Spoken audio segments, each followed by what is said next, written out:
What up, gamers? I'm Jason. I'm Julie. And today on Dice & Dragons, we are going to be reviewing the Power Rangers deck building game. Well, one of the expansions for it. This is RPM Getting Gear, published by Renegade Game Studios and designed by Matt Hyra. Now I'm going to toss it over to Julie, who will tell you more about the game itself. Well, first we'd like to thank Renegade Games for this review copy. We appreciate the support of the channel. We'd like to remind our viewers, however, that our opinion will remain our own. Yes, and we didn't even give a great review to one of the previous expansions. Just a little bit of a disclaimer. Are we going to like this one? Well, we are going to find out soon enough. So this is a competitive deck building game that is for 2 to 4 players, ages 14 and above, and plays in 30 to 70 minutes. Well, we've found that the game can definitely play longer than that. However, there have been some changes to the mechanics to try to get the game down to that 30 to 70 minute mark, namely the RPM tokens that you can acquire from using the Nitro Blasters. Now, in a summary, what you will be doing in this game, well, you're either a Power Ranger for this game. I'll be a Ranger. Julie's one of the villains. You're going to be acquiring cards from your deck. You're trying to become empowered or morph. When you morph, you're going to get your weapon and your Zord. You'll be able to build a Megazord, even though you're all by yourself. It's a little harder to do, though. Same thing as acquiring more masters and villains to join your cause. You're going to be trying to defeat the other player by dealing 30 damage. You'll be triggering attacks, blocking attacks, detaching their cards, making them discard cards, all the sorts of things that you're going to be doing in a deck building game. Now, with the RPM tokens, the big difference is you will be able to deal a consistent amount of damage even when something is blocked. When you trigger an attack, it will require you to use all of your RPM tokens, and that damage will always get through, which is something that will affect the pace of the game, and we're going to get more into that when we get to our review. Did I miss anything at all, Julie? Nope. So we will grab our drink, our best friend, Ranger, villain, depends on the game, I guess. And we're going to take it to the table one more time. Now we're going to take a quick look at the components for the RPM Getting Gear expansion for Power Rangers, the deck building game. I know there's no "the" in there, but it just seems weird to say it otherwise.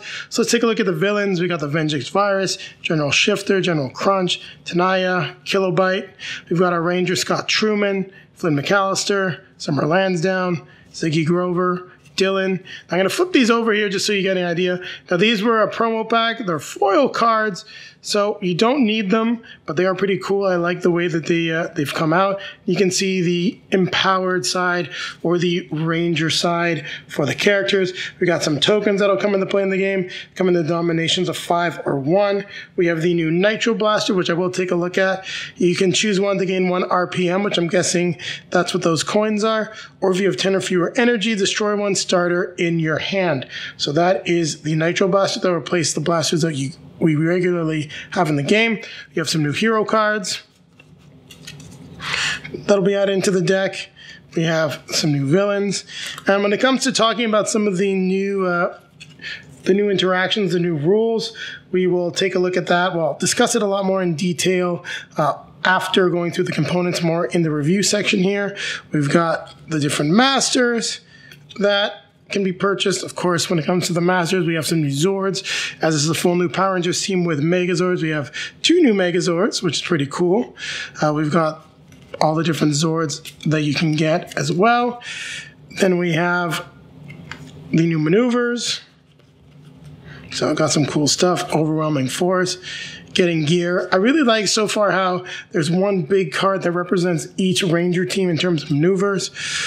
We've got it's not spandex. I think that's pretty funny. RPM is definitely highly regarded as a series. It's one that I've actually not watched, but I'm definitely interested in actually watching it since it differs.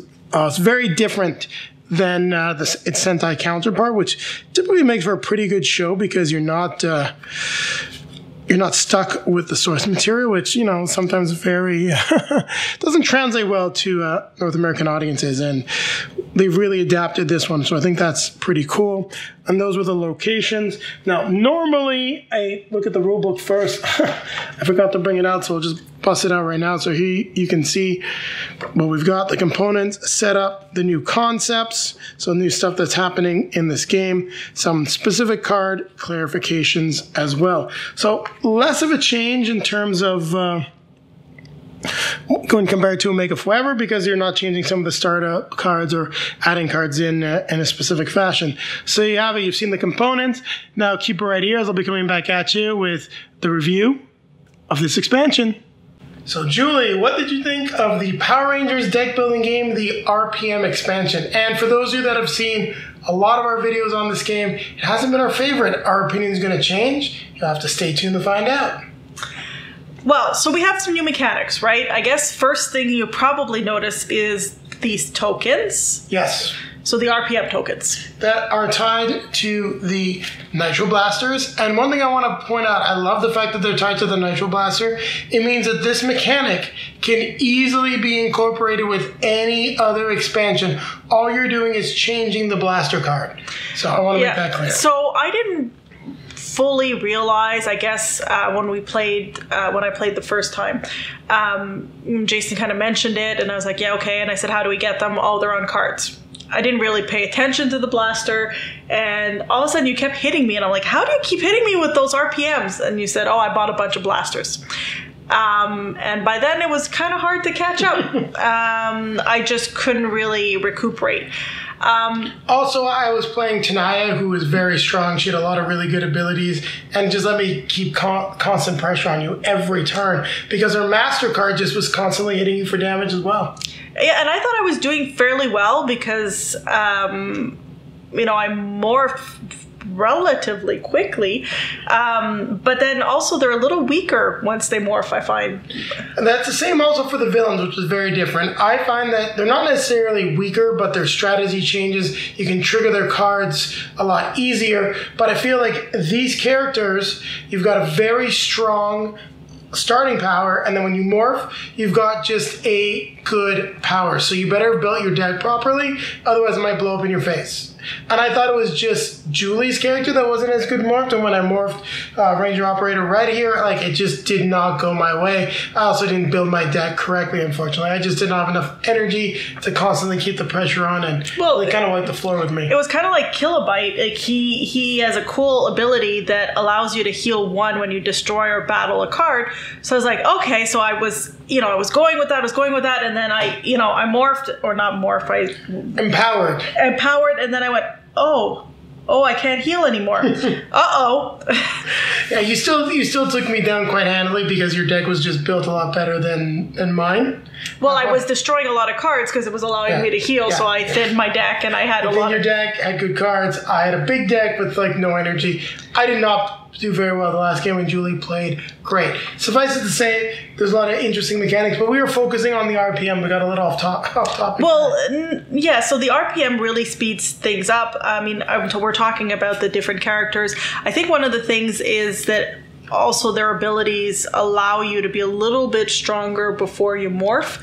So there is it keeps the pace going, and it allows you potentially never to morph or empower and still potentially win the game. I think that if you're playing a 4-player game, that probably will not happen. I think you'll have to get to that second level, but I can totally see us playing this again with the characters and not necessarily morphing. So just to be clear on the RPM mechanic, because that is the big change, it allows you to use these tokens. Well, you have to use these tokens after you make an attack. Whether the attack is blocked or not, this damage will get through.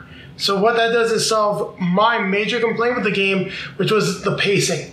Our first games with the base deck building game took us about 1.5 to 2 hours. Was just too long. It did seem to get better with some of the other expansions. We preferred Zeo stronger than before. Still wasn't quite at the sweet spot that we like. This last game, after we got it set up and going, first game was let's say, because we were getting back into it, an hour. Next thing was half hour to 45 minutes. I feel like this RPM mechanic has really let the game shine and find the sweet spot, because it just keeps progress going. And the one thing that happens when Julie and I play competitive games, we usually don't mind losing to each other if it's not a big, long slugfest, or if we're just playing our own game and the better player won. And in this case, since it was just these long slugfests, we were or the luckier player won. Because, there was also an issue. I mean, this is a deck builder, so there were times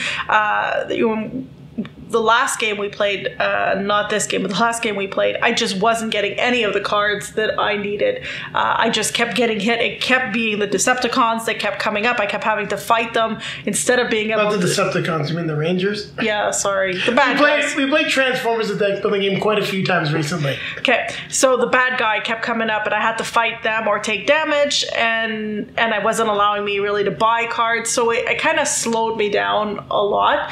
And you had none of the good Rangers were coming up. Well, they were. There was just a difference. I was playing Tanaya, so I could recruit them, so they joined my team instead.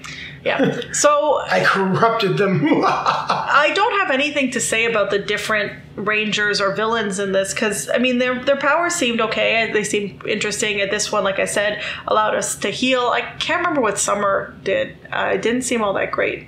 I feel like all the Rangers' abilities are sort of balanced. Like you were talking about Summer. I'm just reaching here so that we can get a nice refresh. So if we're talking about Summer, so Summer Lansdowne, her ability is when you play a third different card type during your turn, draw a card.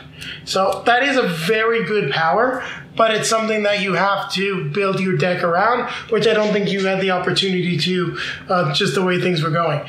And that's what I love about this expansion. The powers are good, the pacing is good, and when you morph, you're still strong, you're just not necessarily as strong. I think carrying those powers over into a morphed or empowered state might actually make you too good. And I do like basically all of the other cards. I found that there was a good balance with like Booby Trap, Let's Go Psycho, Let's Rocket, they can block. I found that the villains like that you've got over there were really fun to attach as well. So just a very solid, well-constructed all-around expansion. And I think the one that addresses at least a lot of my problems with the game. Well, Fresno Bob really disappointed me because he was supposed to be really cool because I was able to spend 5 or 3 once you activate, to basically just acquire a villain from the deck. Well, guess what? No villains ever appeared. From the main deck area? That actually helped me a lot. I was able to pull some people from the discard when I was playing Tanaya. So, suffice it to say, I don't think there's a ton more to add. Nope. The gameplay is largely the same. I just feel like this game is finally being refined into the shape that it should have taken. This was, I believe, the second expansion for the game, the first one being Omega Forever. And while we really like the villains in Omega Forever, we did not like the Rangers. And this, I think we really like both. And I'm eager to play Flying Higher. Right now, we've got this mixed in with the Flying Higher expansion. So we will be playing the Space Rangers, so you might see back-to-back reviews. We're going to try not to necessarily do that, but it is entirely possible. We're going to be checking that out very soon. So, anything else you want to add, Julie? No, I think I can give my rating. So, what is your rating for this expansion? Pulling a 7.5 out. And I'm going to agree with you. This is 7.5. This is... You agree with me? Yes. As Power Rangers. It's not getting like a 1-point boost just for the IP? No, remember, I was the one that scored the original game lower than you. I was a full point lower than you on the original game. You gave it, I think, a 6, 6.5, and I gave it a 5. We both didn't like the Omega Forever expansion, but we love the villains, so we didn't score that one very well. And now we're getting into that 7.5. And the one thing I will say, I think this is an essential expansion. If you own the Power Rangers deck building game, I think you need to pick this up because I don't think I ever want to play without the Nitro Blasters right now. We'll have to see what we get with the In Space expansion. We're going to be changing up the blasters, but this card to me is a game changer and just makes the pace of the game go a lot faster, something that I think it desperately needed. Now it's time to remind you to like, comment, subscribe, hit the bell to be notified when we have new content for you. And take a look down below in the video description. You'll find links to all of our social media feeds, Facebook, Twitter, Instagram. If you'd like to see some pictures of Julie and I playing the Power Rangers deck building game, there are plenty on those feeds. There'll be more coming out, especially from RPM and Flying Higher, so check those out. And then popping up in front of us are going to be links to some of our previously released videos. In front of me will be our most recent release. In front of Julie, we'll take you back to our review of the Power Rangers deck building game, the second core box, as we did love the first one, Zeo Stronger Than Before. So make sure to check that out. On that note, we're now going to grab our drink, grab our best friend or enemy, depends on who we're playing with. And we shall remind you to keep playing games.